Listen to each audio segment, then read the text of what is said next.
to implement these changes. That's what we're going to see with that. That's what Obama's plan is. It's corporate fascism, it's crony capitalism, it's paying off his big donors and the big banks to create Agenda 21 type of projects. This is, if you look at their own writings, they claim that it's going to have more jobs, better transit, climate response. Come 2060, a larger share of Southeast Florida residents will live in walkable districts linked to railroads, trolleys, bike rentals, and other transport options. Yes, that's what Obama's plan for 21st century transportation is about. It's simply Agenda 21, and he's doing it without the Congress. He's creating a $300 billion expenditure that is not originating in the House, as the Constitution says. He's going to do it, and he's going to have the grants, the Tiger grants, that he's going to allocate to his buddies. And he's selling it as a way to fix our decaying infrastructure. He's going to tell you that he's rebuilding the roads and the collapsing bridges. Now, one more look at his fact sheet, because he says this isn't an imperial presidency, but reading from his fact sheet, he says he wants to institutionalize best practices and insights from the president's previous executive orders and presidential memorandums. See, when Obama says that this is not about an imperial presidency, it's all about he knows he's got executive orders buried in there. When he says it's not about a socialism, he knows that he's laying out a plan for Agenda 21, and that's precisely what this is. Now, finally today, one of the reasons that the colonists declared their independence from and seceded from the British Empire was because it was at a constant state of war, just like all the nations of Europe at that time. And I guess the questions we need to ask are, has America become an empire that is constantly at war? Certainly that is the case since World War II. And now we see on INFOWARS a very detailed article attacking the idea that this broken windows is a way to increase the economy, to make people wealthy. Another idiot economist says that we need a major war to save the economy. And this is from George Washington's blog. I'm not going to go over the details of this article because just to print it out, it's about 15 pages long. But it's a very detailed refutation of what economists call the broken window fallacy. The idea that something like a hurricane is good for the economy or a war is good for the economy. I just recently saw Jersey Boys, and it was interesting at the very beginning, this kid who talked about his childhood and how he was corrupted and got into the mob and got into crime. His job was to go around and break windows so they could sell new windows. It didn't benefit anybody but the guy who was breaking the windows and selling the new windows. It didn't help the restaurants or the other businesses. It didn't help a restaurant to get more salaries or wages for themselves or their employees. It didn't help them to provide better services, better quality food at a lower price so they can compete better, so they could offer better services to people. No, it simply helped the person who was breaking the window. And just like organized crime, that's the way the military-industrial complex works. The argument that war benefits the economy is the same argument. It only benefits those who are creating the war. But unlike this guy who was breaking windows, they're killing people in massive amounts, and that makes it even worse. And we also learned today that the Pentagon reveals that it's had a secret military presence in Somalia since 2007. They're just now admitting that they've been there constantly. Someone has leaked that they have 120 people that have been staying on the ground throughout in Somalia. Yet another example of how we have a foot in every war and how the military-industrial complex runs this country. But how do they treat the soldiers who fight for this government that is constantly at war with everyone? Look at this article about the VA. VA workers rip crucifix off a dying vet's neck, deal crack, rape, and many more. Now, this is an audit report, and it was pulled out. There were highlighted sections of that from U.S. Senator Tom Coburn, Republican of Oklahoma. More than 1,000 veterans may have died at the hands of the Department of Veterans Affairs, even as the agency was beset with shocking instances of employee misconduct. They talk about all these things that I mentioned in the headlines, plus they had this revelation. They said a nurse working at the VA hospital in Kentucky pled guilty to involuntary manslaughter after being charged with killing a World War II vet. A 90-year-old veteran died from a lethal dose of morphine, and according to the report, at least 2 other veterans cared for by the same nurse died under the same suspicious circumstances. What was the punishment for this nurse? She was sentenced to time served of 8 days. 8 days. She's engaged, and it looks like she's engaged in euthanasia and mercy killings of 90-year-olds. It's horrific the way we treat the veterans in this country. We need to treat them at least as well as we do the illegal aliens that are flooding into our country as the government opens the borders and takes down our homeland in the name of Homeland Security. We're going to be right back after the break. We've got an interview with someone who does take his rights seriously, who has stood up for them, and who got arrested for it. 21-year-old Danny Martins has vigorously been standing up for his right to address his grievances, to protest.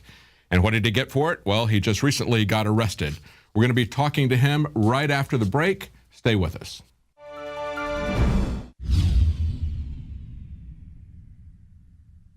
My friends, Alex Jones here to tell you about some of the most important information concerning you and your family's health. Radiation levels have more than doubled in the last 60 years in the Northern Hemisphere from all of the nuclear testing and radiological accidents. Radioactive contamination is now in most of the food supply. There's only 2 ways to avoid this. Move south of the equator or properly protect your thyroid with nascent iodine. Looking to protect my family, I've done deep research. Nascent iodine is the purest, cleanest, absolute best form of iodine to protect yourself and your family. It's made right here in the USA, completely non-GMO. I searched out the best quality and now have developed a double-strength form of nascent iodine, exclusively available at INFOWARSLife.com. Nascent iodine is on record as one of the only safe ways to detox from fluoride poisoning. Survival Shield Nascent Iodine. Secure your super high-quality nascent iodine today at INFOWARSLife.com. That's INFOWARSLife.com.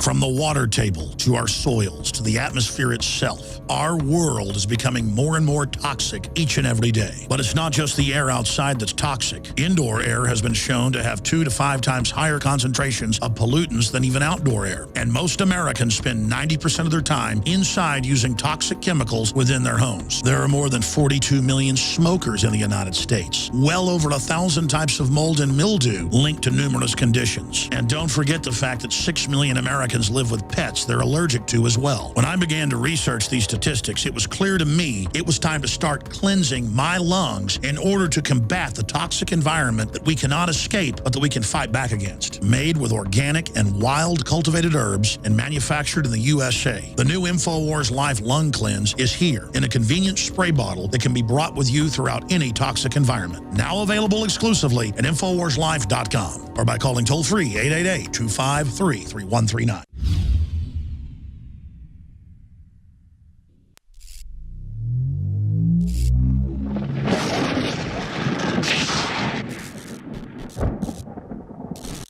Last week I talked to a Border Patrol union rep in El Paso, Texas, who tried to contact the CDC. And he said that, hey, we've got these diseases coming across the border. Could you help us out? Or at least give us some kind of direction, some information on what it is we can do. And they pretty much said that that's not their job. So right now we have Border Patrol agents who are just EMTs screening these kids coming across for diseases, and they don't really have the training to deal with that. So when I got back here to Austin, I decided to call the CDC myself and ask them a few questions. You know, I got on and I spoke to a lady that worked for him, and I said, you know, why aren't you down here? Don't you think this is important? And at what point do you step in and do your job?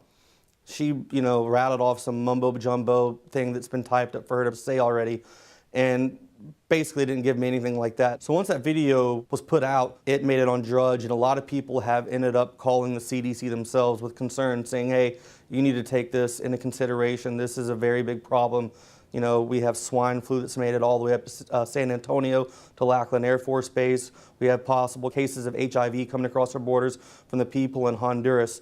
So now they have activated their Emergency Operations Center. But the thing is, though, they're being very silent about it. They're not making it very public that they've done that. And instead of them doing their job, which is help inform the doctors, the law enforcement, and the Border Patrol across the border, they're keeping it to themselves. You know, there's reports right now that in El Paso, there is a decontamination center set up right now, much like one that you would find in West Africa. You know, why aren't they informing the doctors and the Border Patrol and the police across the border about these diseases. Why are they keeping them secret? They know something's up, but they're not telling us. They have a decontamination center, they have this emergency operations center set up, but they're keeping the public uninformed. So the question is what are they hiding? What do they know about? And why aren't they telling the public more about it? So what you need to do is get on your phone, call the CDC and demand answers like I've done. Maybe we can figure out what's going on and what's coming across our borders.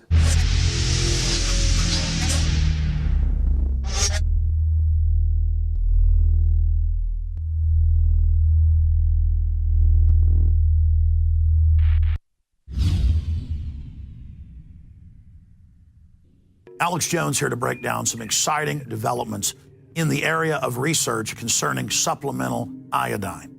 It's nothing less than phenomenal. I began to get into iodine a few years ago because it was helping me and my family so much get healthy and detoxify. And I used some of the mainline iodine supplements and they upset my stomach and I had some issues with it. Until I discovered a product being developed by Dr. Group, who I was already interviewing as an expert on my radio show, and I began taking the product before he actually rolled it out. You now know it as Survival Shield True Nascent Iodine that your body can really absorb.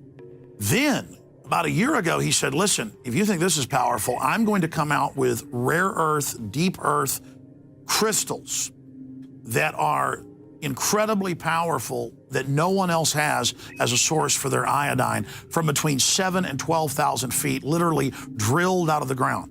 You put it on a hot plate, and it turns into the pure gas. No one else has 99.99% pure iodine. And the results that I personally have had have been life-changing. I was over 270 pounds. And with the iodine, exercise, and better diet, I have lost now more than 50 pounds total, and I'm continuing to lose the weight. I have more energy, my libido, all this crap came out of my skin. I believe our research is conclusive. This is the best iodine out there. And I know this for a fact. Nobody else has got iodine based on these pure crystals, ladies and gentlemen. This is innovating. This is trailblazing. And the best part is it helps fund INFOWARS.com, the radio show, the TV show, the whole media operation promoting true libertarian ideas. For a limited time, experience the ancient power of Survival Shield X2. Take advantage of this unprecedented 30% off Super Detox Special at InfoWarsLife.com.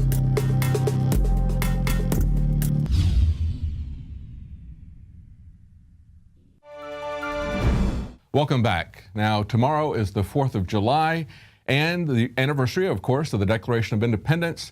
That was fundamentally about our rights and how government was there to secure those rights. And so we always tie the 4th of July together with the Bill of Rights. The Bill of Rights doesn't give us our rights. Those come from our Creator. They're there to secure those rights, to make sure that government doesn't take them away. Now, the very first one of our rights enumerated is free speech, the right of the people to peacefully assemble and to petition the government for a redress of grievances. We've got a 20-year-old man tonight who has been doing that in New York since September of 2013. And of course, they had nothing to say about it until just recently. And as we've seen this happen over and over again, it's the selective enforcement, the censorship of free speech that they don't agree with. And that's exactly what we see in this story. Joining us now is Danny Martins from New York, Suffolk County. Thanks for joining us, Danny. Tell us about your story. Tell us what happened. The article, of course, and the video are up on InfoWars.com, but go through it briefly with the audience here. I had been doing this Impeach Obama protest over the Long Island Expressway. It was a pedestrian overpass. I've been doing it since September 2013, so I've been doing it for almost a year, excluding the winterim in New York because it gets cold and snowy. It's just like unbearable to be up there. But I've been doing it like every week, every Friday, 2 hours a day for like 6 or 7 months straight with no incident. And then the police came and they said, you know what, we have a safety concern that we feel as if you're causing a distraction. And I said, well, there's billboards, there's politician signs, re-election campaign signs, you have billboards just directing people on the highway. So I didn't understand their concern. And I told them if they were so worried about the people on the roads concerned, they have two jobs. They have the job to worry about public safety and as well protect my rights. If they were really concerned about the public safety. They could have had an officer sitting with his lights on, slowing down traffic as I peacefully protested. But well, it's not even that. As a